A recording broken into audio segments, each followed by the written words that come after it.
മാധവസേവയാ മാനവസേവ. മനുഷ്യനെ ചേർത്ത് പിടിക്കൂ പ്രിയപ്പെട്ടവരെ. ഒരു വിഗ്രഹത്തെ നിങ്ങൾ തേടിപ്പോകേണ്ട, ആ വിഗ്രഹത്തെ തേടിപ്പോകണം. മനുഷ്യനെ സ്നേഹിച്ചിട്ടും സേവിച്ചിട്ടും മനുഷ്യന്റെ കണ്ണീരൊപ്പം നിങ്ങൾക്ക് സാധിക്കുന്നെങ്കിൽ, അവനെ ചേർത്ത് നിർത്താൻ സാധിക്കുന്നെങ്കിൽ, പിന്നീട് നിങ്ങൾ ആരെ തേടി പോകൂ?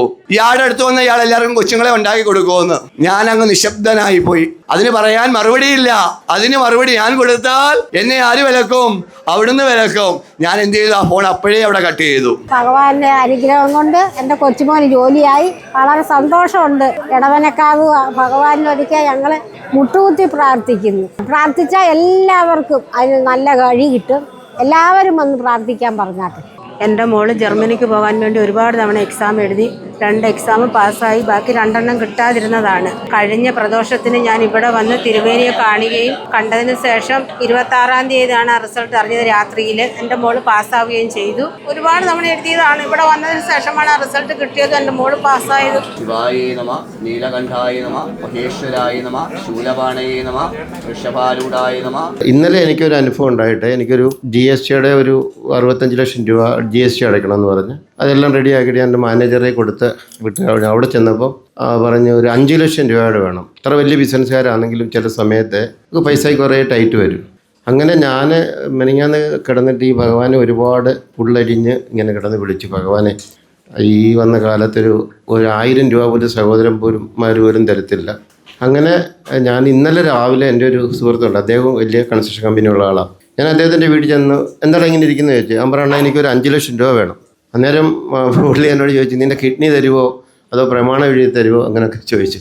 അപ്പോൾ ഞാൻ പറഞ്ഞു നിങ്ങൾക്ക് എന്ത് വേണേൽ തരാം. നിൻ്റെ അക്കൗണ്ട് നമ്പർ തരാൻ പറഞ്ഞു. നീ പൊക്കോ ഞാൻ നോക്കട്ടെ എന്ന് പറഞ്ഞു. ഞാൻ വൈകിട്ട് ഒരു 5 മണിയായപ്പോൾ എൻ്റെ അക്കൗണ്ടിൽ 5 ലക്ഷം രൂപ വന്നു. അതെല്ലാം ഈ ഭഗവാന്റെ ഒരു കൃപ കൊണ്ട് തന്നെയാണെന്ന് എനിക്ക് തോന്നുന്നു. അതുകൊണ്ട് ഞാനിത് 2ാമത്തെ പ്രദോഷമാണ്. ഇനി എനിക്ക് നടന്നു വരാൻ പറ്റുന്ന അത്രയും നാൾ, അല്ലെങ്കിൽ കാർ ഓടിച്ച് വരാൻ പറ്റുന്ന അത്രയും നാൾ ഞാനിവിടെ വരും. പ്രാർത്ഥിച്ചാൽ ആഗ്രഹം നടക്കുന്ന ക്ഷേത്രം ഇതാണോ? പ്രാർത്ഥിച്ചാൽ ആഗ്രഹം നടക്കുമെന്ന് ചോദിച്ചു കഴിഞ്ഞാൽ നമ്മൾ കൺമുന്നിൽ കാണുന്നതല്ലേ. അതായത് ഇവിടെ വരുന്ന ഓരോ ഭക്തരും അവർ പറയുന്നു അവരുടെ ഗൃഹനിർമ്മാണവുമായി ബന്ധപ്പെട്ട കാര്യങ്ങളിലെ തടസ്സങ്ങൾ നീങ്ങുന്നു, അതേപോലെ തന്നെ വിദ്യാഭ്യാസ സംബന്ധമായ തടസ്സങ്ങൾ നീങ്ങുന്നു, പിന്നെ സാമ്പത്തികമായി വളരെ പ്രശ്നങ്ങൾ അനുഭവിച്ചുകൊണ്ടിരിക്കുന്നവർക്ക് മറ്റു മാർഗങ്ങളിലൂടെ അവർക്ക് നല്ല കുറച്ചുകൂടെ സ്മൂത്തായി പോകാനുള്ള അവസരങ്ങൾ ഉണ്ടാകുന്നു.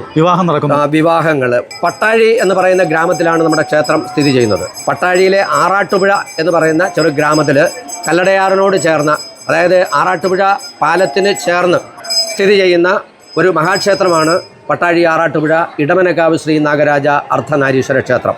ഈ ക്ഷേത്രത്തിൽ എത്തിച്ചേരുവാനായിട്ട് മറ്റ് ജില്ലകളിൽ നിന്നും, അതിന് കർണാടകത്തിൽ നിന്നായാലും നമ്മുടെ വടക്കൻ ജില്ലകളിൽ നിന്നായാലും അവർക്ക് വരാനുള്ള ഏറ്റവും നല്ല മാർഗമെന്ന് പറഞ്ഞു കഴിഞ്ഞാൽ ട്രെയിൻ സൗകര്യമുണ്ടെങ്കിൽ അതാണ് ഏറ്റവും നല്ലത്. മൂവാറ്റുപുഴ, കോട്ടയം, ചെങ്ങന്നൂർ, പന്തളം വഴി കടന്നു വരുന്ന ബസ്സിൽ വന്നു കഴിഞ്ഞാൽ അവർക്ക് ഏനാത്തെന്ന് പറഞ്ഞ ജംഗ്ഷനിൽ ഇറങ്ങിക്കഴിഞ്ഞാൽ അവിടെ നിന്ന് 2.5 കിലോമീറ്റർ നമുക്ക് കിഴക്കോട്ട് സഞ്ചരിച്ചാൽ നമ്മുടെ ക്ഷേത്രമാകും. ബസ്സിൽ വരുന്നവർക്ക് എല്ലാ ജില്ലകളിൽ നിന്നും, ജില്ലാ ആസ്ഥാനങ്ങളിൽ നിന്നും തിരുവനന്തപുരത്തേക്കും കൊട്ടാരക്കരയ്ക്കും KSRTC ബസ് സർവീസ് ചെയ്യുന്നുണ്ട്. അങ്ങനെ ഒരു സൗകര്യമുണ്ട്. ട്രെയിനിൽ സഞ്ചരിക്കാൻ താല്പര്യമുള്ളവരാണെങ്കിൽ വടക്കൻ ജില്ലകളിൽ നിന്ന് വരുന്നവർക്ക് നമ്മുടെ ചെങ്ങന്നൂർ റെയിൽവേ സ്റ്റേഷനിൽ ഇറങ്ങി അവിടെ നിന്നും KSRTC ബസ്സിൽ, അതായത് തിരുവനന്തപുരം കൊട്ടാരക്കര ഭാഗത്തേക്ക് പോകുന്ന ഏതൊരു ബസ്സിൽ കയറിയാലും നമുക്ക് ഏനാത്ത് എന്ന് പറയുന്ന ടൗണിൽ ഇറങ്ങാൻ പറ്റും. എല്ലാ ബസ്സുകളും അവിടെ നിർത്തും. അവിടെ നിന്ന് നമുക്ക് 2.5 കിലോമീറ്റർ കിഴക്കോട്ട് നമ്മൾ സഞ്ചരിച്ച് കഴിഞ്ഞാൽ, അതായത് പട്ടാഴിയിലേക്ക് സഞ്ചരിച്ച് കഴിഞ്ഞാൽ പട്ടാഴി ആറാട്ടുപുഴയ്ക്ക് 2.5 കിലോമീറ്റർ മാത്രമേ അവിടെ നിന്ന് ദൂരമുള്ളൂ. എല്ലാ ഭക്തർക്കും വളരെ ഈസിയായി തന്നെ ഇവിടെ വന്ന് ഭഗവാനെ ദർശിക്കാനുള്ള അവസരമുണ്ടാകും. ഏതെങ്കിലും സംശയമുണ്ടെങ്കിൽ നമ്മൾ ബന്ധപ്പെടാനായിട്ട് ഒരു 3-4 നമ്പറുകൾ നമ്മൾ കൊടുത്തിട്ടുണ്ട്. അതിൽ ഏത് സമയത്ത് വിളിച്ചു കഴിഞ്ഞാലും നിങ്ങൾക്ക് വേണ്ടിയിട്ടുള്ള എല്ലാ സഹായങ്ങളും വഴിയെ സംബന്ധിച്ചും മറ്റുള്ള എല്ലാ വിവരങ്ങളും നൽകുന്നതായിരിക്കും.